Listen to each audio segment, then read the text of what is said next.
Olá, vamos falar de análise de balanços para investimentos e vamos trazer para vocês mais uma empresa, e essa empresa que com certeza você vai gostar da história, até porque ela vai te trazer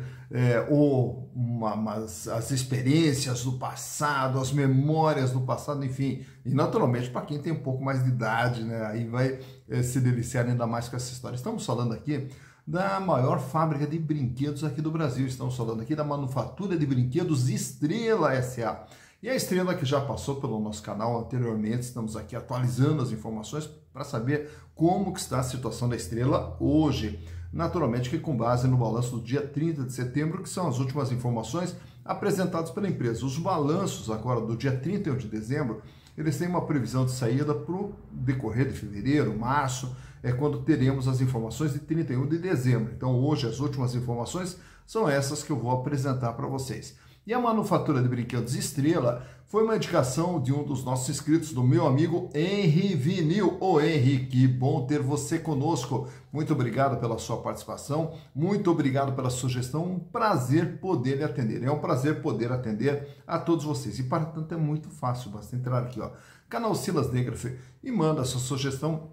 Aproveita, faça a inscrição, dá o like e naturalmente venha junto conosco construir e repartir conhecimentos e naturalmente recordar aqui histórias de empresas maravilhosas como a Manufatura de Brinquedos Estrela. Mas vamos contar toda essa história, que não nos custa nada aqui recontar, até porque é muito gostoso contar essa história aqui.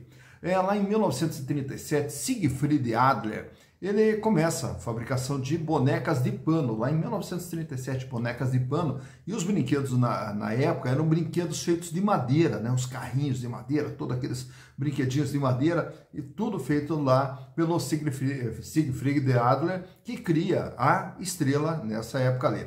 E aí, na sequência, a fábrica vai inovando, criando outras maneiras, né, de desenvolver seus brinquedos, e aí entra o plástico. Entra o plástico, entra o metal e também entram outros materiais, e aí os brinquedos começam a ser feitos com outros materiais também. Ali nos anos 40, aí lança um grande sucesso na época lá, que era o Pega-Varetas. O Pega-Varetas também, um brinquedo que marcou a época. E também nessa época, sabe qual brinquedo foi lançado? O Banco Imobiliário, isso lá na década de 40. Ainda já que estamos nos anos 40, só para lembrar também, em 1944, a Estrela se tornou uma SA, né? Foi uma das primeiras empresas brasileiras aqui também a se transformar numa sociedade anônima de capital aberto. Já nos anos 50, aí amplia ainda mais a sua produção com a chamada linha de bonecas, as articuladas, e uma das bonecas articuladas era a Pup, que eram bonecas que movimentavam o braço, movimentavam a cabeça, a perninha e tal. Então eram as bonecas articuladas, criadas na década de 50. Já nos anos 60, aí surge também um outro sucesso, que foram as bonecas Suzy, né, que também marcaram época. E aí também veio, olha só, nessa década aqui, o Autorama. Nossa Senhora, olha só quanta coisa do passado. O Autorama também criado lá na década de 60. Chegando nos anos 70 também, mais um sucesso da empresa, que foi o Falcon, também um outro boneco que fez muito sucesso também, o Falcon. E também surgiram os carrinhos com controle remoto ali, né? Os controles de rádio ali, os carrinhos também da Estrela.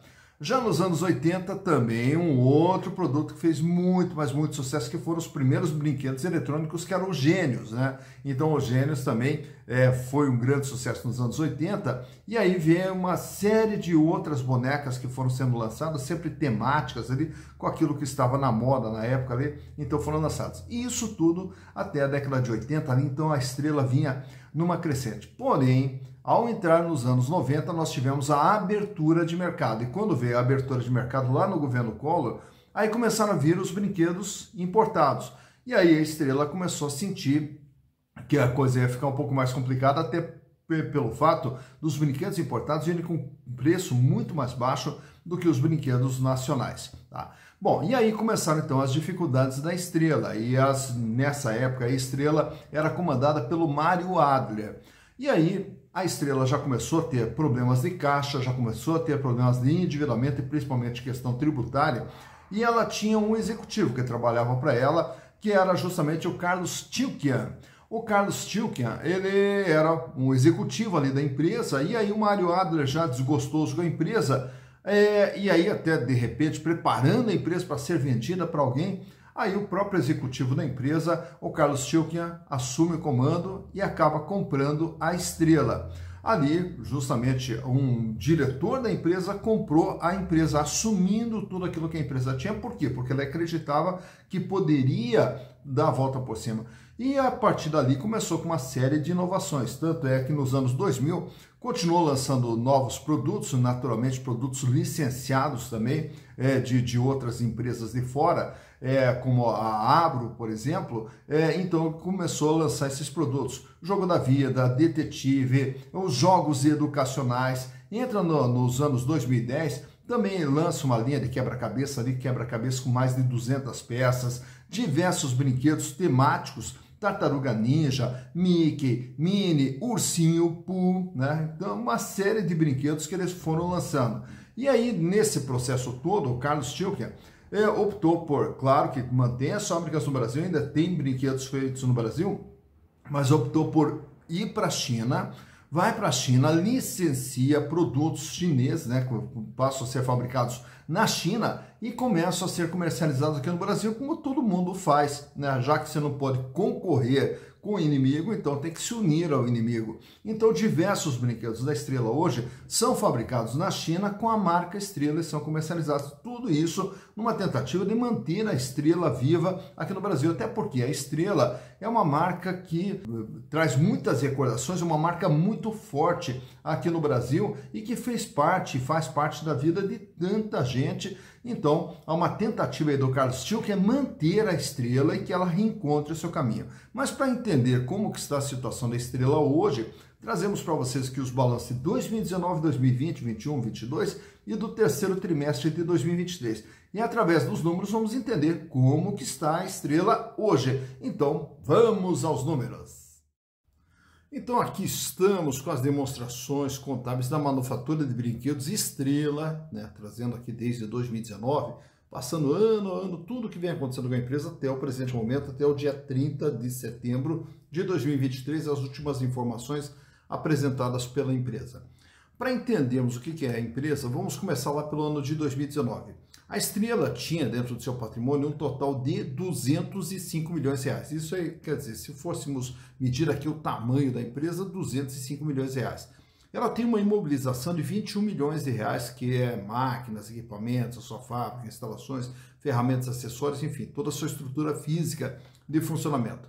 E essa parte de cima aqui é o capital de giro, os recursos que a empresa usa para movimentar essa estrutura física e produzir sua receita.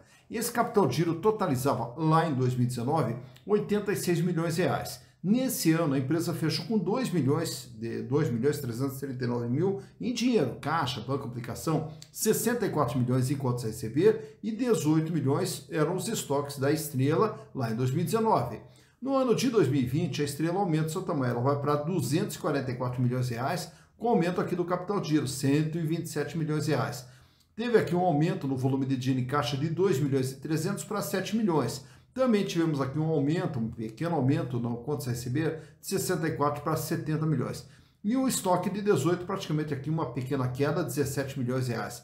E aparece aqui agora os tributos a recuperar no valor de 33 milhões de reais. Já no ano de 2021, 291 milhões é o tamanho da Estrela. Desse 291 milhões, aumenta aqui o capital de giro, que vai para 167 milhões de reais.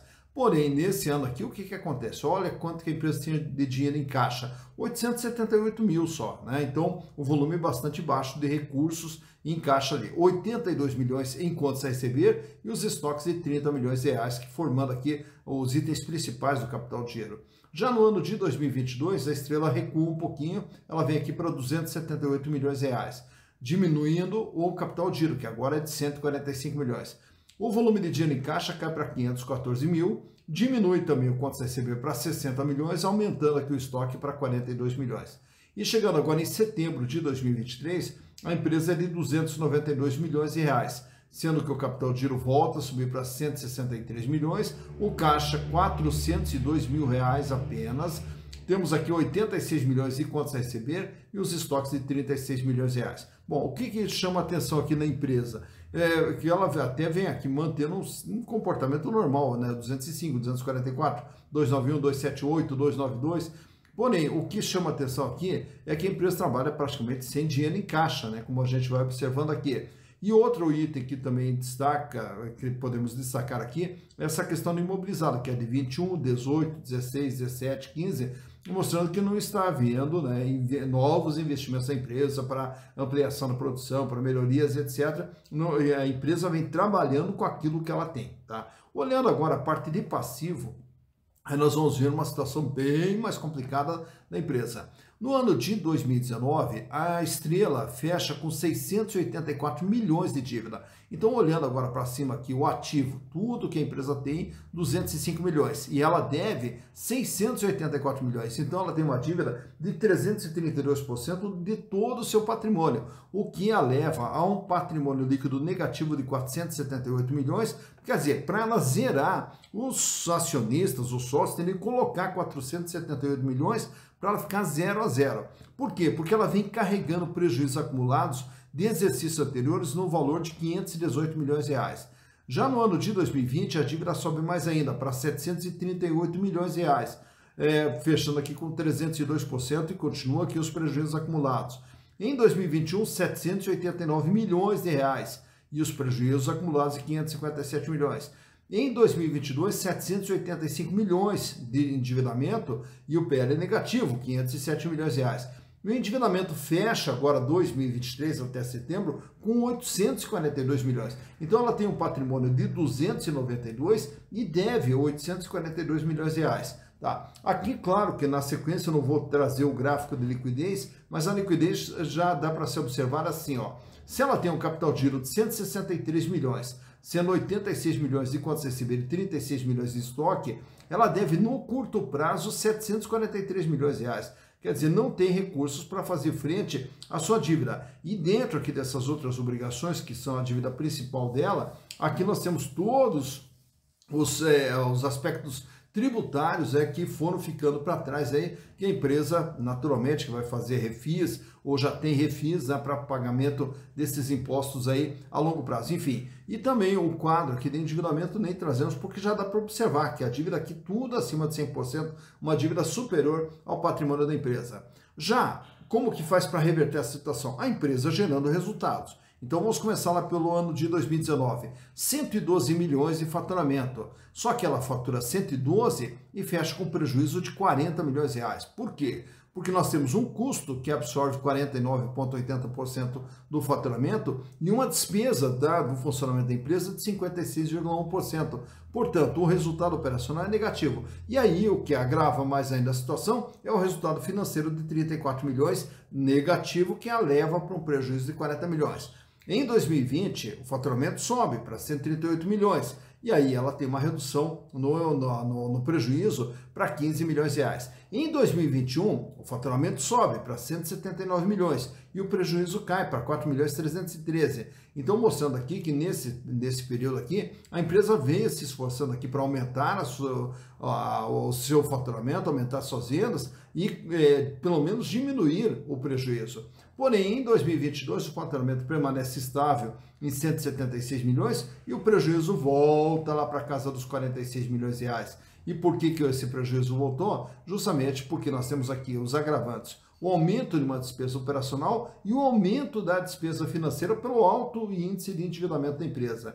E agora em setembro, 117 milhões de faturamento até setembro, que se considerarmos aqui para os 12 meses, daria um faturamento de 160 milhões de reais aproximadamente, só que já vem com prejuízo de 42 milhões até setembro. E aí o que nós temos aqui? Uma alta do custo e aqui também uma pequena elevação na despesa operacional e a despesa financeira continua altíssima, 38,7%, fazendo com que a empresa acumule diversos prejuízos. Então, para a empresa resolver a sua situação, ou naturalmente que nós teremos que achar um caminho aqui de redução de despesa operacional, de custo, para poder, ou aumento do preço de venda, para poder suportar toda a estrutura de funcionamento da empresa e fazer com que ela pare de ter prejuízo e esperamos aí que na sequência ela volte a ser o que um dia já foi. E naturalmente que também não vou trazer aqui os indicadores relacionados às ações, por quê? A começar aqui, o valor patrimonial da ação, quanto que vale uma ação da Estrela? Na verdade, ela não tem valor, seria um valor negativo. 549 milhões de PL negativo, né, dividido pela quantidade de ações, daria um VPA negativo. Lucro por ação não existe, seria um prejuízo por ação. É uma relação PIL, não existe uma relação PIL, porque para ter um PIL, ela tem que ter um prazo, né, de retorno para o acionista através de lucro, mas isso é só quando a empresa voltar a dar lucro, que é o que a gente espera que ocorra o mais breve possível. Mas o que eu quero trazer para vocês aqui é esse comportamento das ações aqui da Estrela nos últimos 5 anos. Ressaltando mais uma vez também que a liquidez dessas ações ela é extremamente baixa. Por isso que você vai ver um gráfico aqui que ele vai meio que reto, ele não tem todas aquelas oscilações para cima e para baixo, né? Por quê? Porque ela gira pouco. Mas começando lá pelo ano de 2019, quando a ação era cotada na faixa de R$ 1,25, e aí entra 2020, já em 2020 ela esboça uma reação até R$ 4,00, depois passa a trabalhar na faixa de 2,50, 2,80, entra 2021, ela tem um pico ali, bem no ano de 2021, onde ela chega batendo em R$ 8,00. Entrando em 2022, ela volta para a faixa dos 4, sobe novamente ali para a faixa de 6,80 e cai novamente aqui e começa o ano de 2024 esboçando uma reação, porém esbarrando ali numa cotação em torno de R$ 4,60. Então por aqui você vê quando que as ações da Estrela tiveram seu maior valor, quando que elas tiveram seu menor valor e como que vem se comportando o valor das ações da manufatura de brinquedos Estrela S.A. Tá então, mais uma empresa analisada, a manufatura de brinquedos Estrela. Agora você já sabe como que está a situação da Estrela, tudo aquilo que ela vem passando, e aquilo tudo que a gente falou lá atrás, principalmente na década de 90, a entrada de produtos chineses aqui no Brasil e as concorrências e etc e tal. E aqui no Brasil, realmente, a gente fica aqui na expectativa que a Estrela reencontre seu caminho, já que é uma empresa que ela fez parte da história de muita gente que já brincou com os brinquedos Estrela, então é uma marca nossa, uma marca brasileira, esperamos que ela possa reencontrar o seu caminho, né? E aí, quando a gente fala aqui das dificuldades das empresas no Brasil, e naturalmente uma das grandes dificuldades é justamente a questão da carga tributária. A carga tributária no Brasil é extremamente pesada. Só para termos uma ideia, justamente ali na parte de compra e venda de produto, nós temos uma série de produtos. No caso da Estrela, que é uma indústria, é o IPI, é o ICMS com alíquotas variáveis aí em todos os estados que vão de 18% até 22%. 22%, olha só, é uma das alíquotas mais altas de ICMS que nós temos aqui no Brasil. Naturalmente que cada estado tem a sua alíquota ali, mas enfim, tudo ali na faixa de 19%, 20%. Então é IPI, ICMS, PIS, COFINS, tudo incidente sobre a venda de um produto. Então quando vai se vender um produto, tem todos esses impostos para daí chegar numa receita líquida de vendas. Aí depois, naturalmente, que a empresa vai pagar o custo do produto, vai pagar o custo da mão de obra, vai pagar a matéria-prima, luz, água e etc. E aí vai sobrar um lucro operacional, vai pagar as despesas financeiras, vai sobrar um lucro que será ainda tributado com aproximadamente 34%. Então, quer dizer, quando a empresa fecha o seu balanço e apura o seu lucro, a alíquota, basicamente, do imposto de renda e contribuição social, 34% desse lucro é destinado ao governo. Então, quer dizer, a carga tributária no Brasil é extremamente alta. Tanto é que agora estamos tendo aí um princípio, né, de uma reforma tributária, a primeira parte de uma reforma tributária, que fora os impostos, o valor, aí nós temos as obrigações acessórias, diversas obrigações acessórias, que se não cumpridas, acarreta ainda em multas, né, declarações, formulários e de arquivos que você tem que mandar e tudo mais. Então, nesse processo de reforma tributária que está tendo aqui, a tentativa é justamente que o Brasil ele passe a ter um sistema tributário mais simples, que facilite um pouquinho mais a vida das empresas. Mas para saber como que está todo esse processo de reforma tributária, nós temos lá o curso do professor Lucas Menezes e do doutor Adão Henrique, lá na plataforma Hotmart, que você pode acompanhar tudo que vem acontecendo com essa reforma tributária em 11 módulos que foram criados ali com material de apoio, o e-book, para você acompanhar em que pé que está e para onde que está indo essa reforma tributária e de que forma que ela pode impactar a sua empresa, a sua vida de uma forma geral, né? Então, se você quiser aprender um pouquinho sobre reforma tributária de uma forma rápida, simples, descomplicada, acesse a plataforma Hotmart, inclusive aqui no vídeo. Na descrição a gente vai deixar aqui um link de acesso para você poder acompanhar o curso do professor Lucas Menezes e do professor Adão Henrique, parceiraço aqui do canal, sempre estão junto conosco aqui no canal, e razão pela qual eu faço questão de divulgar o trabalho deles, por ser um trabalho de extrema qualidade e um trabalho de construção de conhecimentos também. Então, fiquem convidados, né, a conhecer o curso de reforma tributária. E, naturalmente, você continua aqui junto conosco, conhecendo a situação econômica e financeira das empresas, para poder saber como que elas estão, se vale a pena, se não vale a pena investir em cada uma dessas empresas. E o canal Ceros Agro se propõe justamente a isso, a repartir conhecimentos com você. Dito isso, bons investimentos!